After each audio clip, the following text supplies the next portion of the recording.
librarian from the Colona Public Library, and welcome to our virtual story time. Now, it just so happens that this week is very, very special. Why is it very, very special? Because it's Earth Week! More specifically, it is the 50th anniversary of Earth Day, one of my favorite holidays of, well, ever. Because who doesn't love the Earth? Earth Day is a yearly event celebrated around the world on April 22nd to show support for environmental protection. That means that it's an opportunity for every person on Earth to cherish and protect our planet in their own special way. Some people plant trees, pick up trash along local highways, clean up local parks or neighborhoods, and even recycle. Recycling means using something again or turning it into something else that can be used in a way that it wasn't intended. Like this t-shirt and this park bench. Do you know what they have in common? I'll give you a couple seconds to figure it out. Up yet? They're both made out of plastic bottles. Can you believe it? Your pop bottles went into making this t-shirt, and even more went into making this park bench. It's very cool what you can do when you recycle. So spend some time after story time today to see what you can do to celebrate Earth Week at home, not just this week, but every week. And now it's time for today's extra special book. Drum roll please! This episode's book is Greta and the Giants. But Ms.Bailey, I hear you cry, how could you possibly read a book that you don't have in your hands? Through the library, I have access to all sorts of books online, whether they're ebooks to read on my tablet or audiobooks to listen to on my phone. As long as you have a library card, you can always access those materials through Overdrive or Libby. Just make sure to use your library card and check out our website for more details. And now it is time to get into our book today. So let's all get nice and squished down in our seats. Sit crisscross applesauce if you can. If you're a fidgeter like me and you like to move while you read, this is a good way to not fidget. Let's get our eyes open, our ears open, and our mouths zzz. Let's get into our story today. Greta and the Giants by Zoe Tucker, illustrated by Zoe Persico. There once was a girl who lived at the heart of a beautiful forest. Her name was Greta.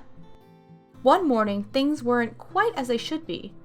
Greta stepped out into her yard, and there, huddled together in the shadows of the trees, were all of the animals of the forest. A soft, silvery brown wolf stepped forward, with his tail low to the ground. "Please help us," he whispered. "The forest is broken, and we don't know where to go. The giants are ruining our home." The giants had always been there for as long as Greta could remember, but now they were worse than ever. They were huge, lumbering oafs that were always busy. They chopped down trees to build homes. They chopped down more trees and built bigger homes. And the houses grew into towns, and the towns grew into cities. They built factories and shops and cars and planes. They worked all day and all night, until eventually there was hardly any forest left. But the greedy giants had forgotten how wonderful the forest was. They didn't see all the little birds and bugs and butterflies and bears that trembled in the shadows, and no one told them to stop because everyone was scared of them. Everyone except Greta. "Will you help us?" asked the wolf. Greta looked around her. The animals looked tired and sad. She had to help them. But how? Then Greta had an idea. The next morning, Greta went to the middle of the forest and waited for the giants to come. She stood alone, holding a big sign. The sign said, "Stop!" She waited and waited. On the first day, the giants didn't see her and lumbered on by. And on the second day, and the third too. Yeah, she is very, very small compared to those giants. But on the fourth day, something strange happened. A little boy who had been watching Greta made a sign and came and sat down next to her. He didn't say much, but Greta knew he felt like she did. Soon, more people and animals saw what they were doing and joined in too. Do you see all the animals with their signs? There's a lot. I see a raccoon, a bunny, a rat, a fox, an owl, and a wolf. And look at what their signs all read. "We live here. Help! We love our home. Our home is on fire. Save our forest! Action now! Ooh, will help. Before long, a huge crowd filled the forest, stretching out to the city and the roads beyond. They stood together and waited. The crowd was so huge that the giants were stopped in their tracks. Please stop, Greta cried. Your greedy behavior is spoiling our home. You've broken the trees and trampled the flowers, and now the bees and birds have flown away. These animals are homeless, and our forest is dying. After Greta had spoken, everything was silent.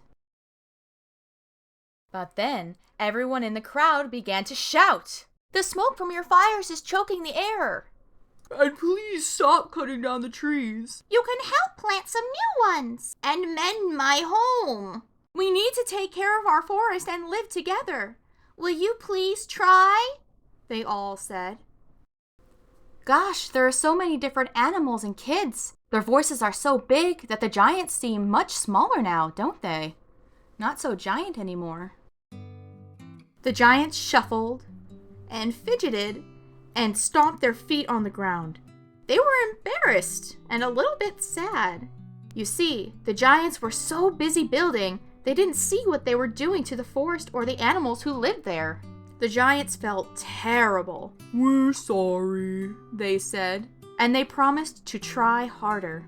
So from that day on, the greedy giants weren't so greedy. They slowed down and learned to sit quietly. See, they're sitting crisscross applesauce. They stopped working all the time and instead took up new hobbies. Can anybody else knit? I know I can't, but I would love to learn someday.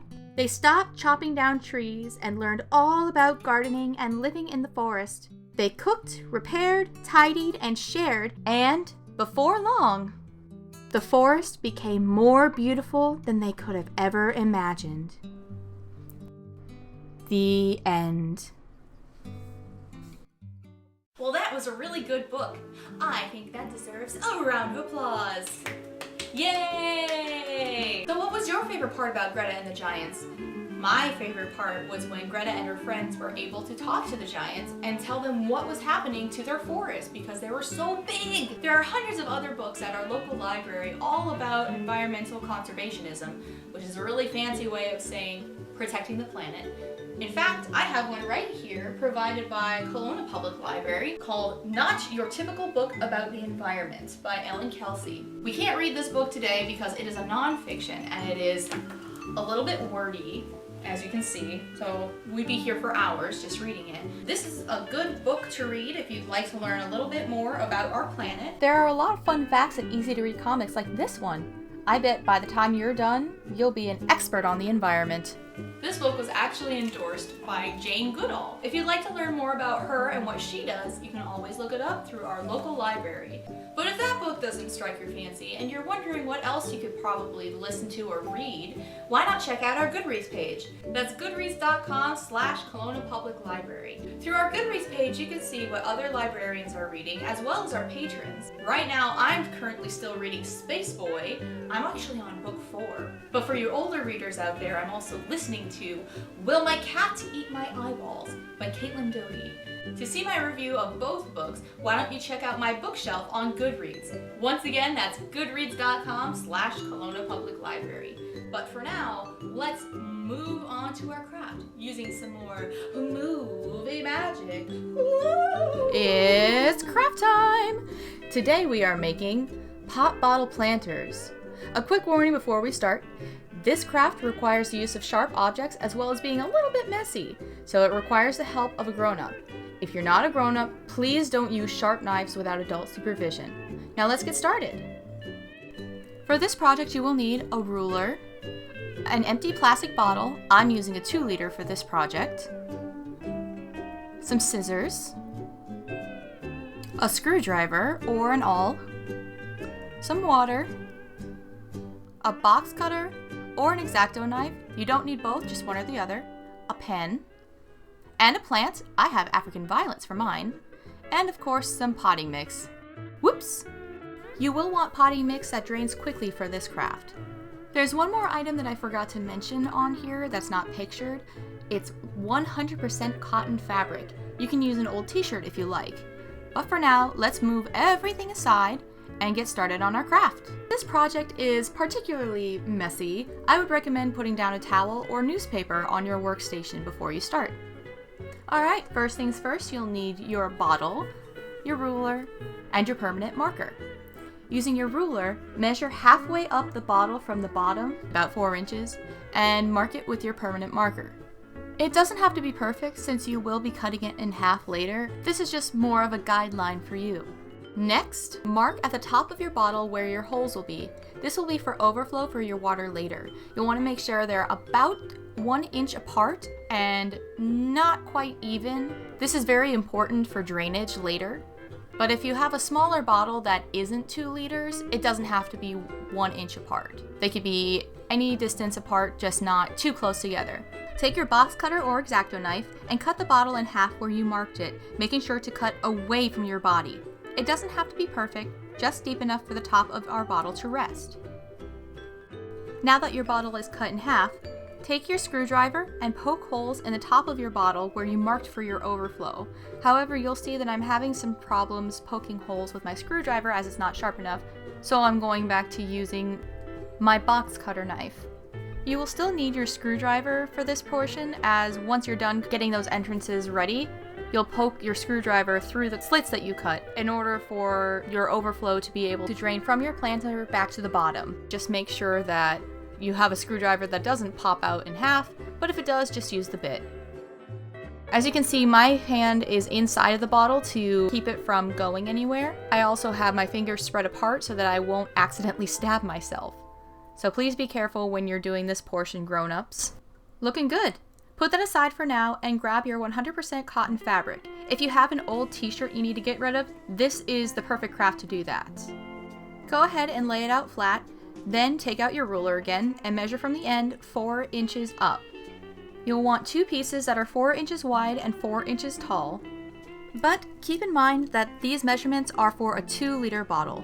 Smaller bottles have smaller measurements. I'll provide a chart on the screen so you can follow along at home with the correct measurements for your own bottle. Now grab your trusty scissors and cut out your 2 pieces of 4 inch by 4 inch fabric. It is extremely important that you use 100% cotton for this project. Now that our 2 pieces are cut, fold the pieces hot dog style a few times over so that they rest at 1 inch wide once you're finished. You can use your ruler to measure that out. Once again, it doesn't have to be perfect. You'll find some of our project's best features are in the little imperfections. And besides, where these are going, no one is going to notice. Speaking of which, go ahead and stick your fabric in the top of your bottle, shoving them into the neck, one on each side, left and right. And pull the ends of your fabric so that they stick out just a little bit from the end of your bottle. So it is okay if you make them too big or too small. The most important thing is stopping up your bottle to make sure that nothing spills out while you're working on it or even after you're done with your plant. And this is what the planter looks like fully assembled. This would be a good time to round out the edges too if you have little ones that like to grab sharp plastic. This is an easy fix with a hot iron. Just make sure not to set it too high or leave it on the plastic for too long. Otherwise, the plastic will warp, or, worse ever, the plastic might stick to the metal. And there we go, nice and dull edges. Now, grab the bottom of your planter and fill it with a few inches of water. Not a whole lot. We don't want to go over the neck of the bottle. A good rule of thumb is to go just past the lip or the screwy bits where the cap usually goes. You can go ahead and use the top of your planter for reference as you're pouring, but make sure that the cotton isn't in it yet. With your water poured and your fabric situated, you can finally put in your potting mix with a scoop. Scoop out a little bit of potting mix and pour it into your planter. Push around your fabric to make sure that each piece stays on each side. This is extremely important. This is also a good way to double check how stopped up your bottle is. No dirt should fall out as you tug on your fabric from the bottom. Since I'm using a potted plant, I'm putting in 3 cups of potting mix, but if you're using seeds, you'll want to fill to about 1 inch below the edge. That will give your plant plenty of room to grow. If you are using a potted plant, you'll want to remember to put down some paper towels for this part. You will want to follow your specific seed or plant's planting instructions, but for now, this is what I'm doing. Take both your fingers and put one on either side of your plant, and then flip it upside down very carefully, pull out the pot, and place it very gently inside your new planter. Grab your planter and place it onto your base. This will keep it nice and steady as you pack in your new soil around the plant. Now, if you're using seeds, follow the planting instructions on the back of your seed packet, since the planting procedure for a potted plant and seeds are completely different. But if you're using a potted plant like me, do what I'm doing and grab handfuls of dirt and pack it in around your plant very, very carefully so as not to break any stems or roots, but make sure that it is nice and snug. Once your plant or seeds are nice and tucked in, pour water over it once, very strategically, and voila! You now have your own pot bottle planter. Actually, the correct word for it is sub-irrigated. Sub-irrigated means that the water from the bottom goes up into the plant using your fabric as straws. The 100% cotton material sucks up water from the reservoir into the soil as the plant needs it, making it nice and moist for a long time. You barely have to water it yourself. All you have to do is refill the water every so often, and your plant is practically taking care of itself. Save money on planters using this neat trick and see what other plants you can grow in your house recycling plastic bottles. Now let's get back to our comfy seats. Whew. Well, that was really fun, and I'm glad we got to spend Earth Week together. I'm gonna see how well this little guy grows. He's already looking much better, but I've decided to give him a name. Everyone, meet Anansi, named after the West African spider trickster, who later became known as the god of stories. But I think that's a story for another time. But for now, I think it's time for the goodbye song.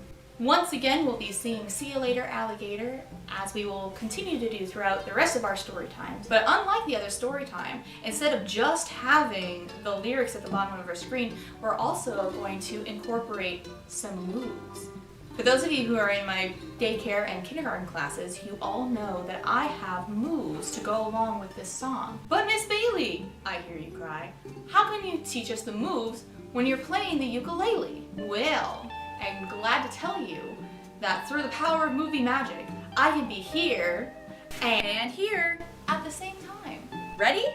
See you later, alligator, in a while, crocodile, give a hug, ladybug, blow a kiss, jellyfish, see you soon, big baboon, out the door, dinosaur, roar, take care, polar bear, wave goodbye, butterfly, bye-bye butterflies. Thank you for coming to our story time today. We hope to see you next time, but until then, stay safe, healthy, and have a lovely day. Bye!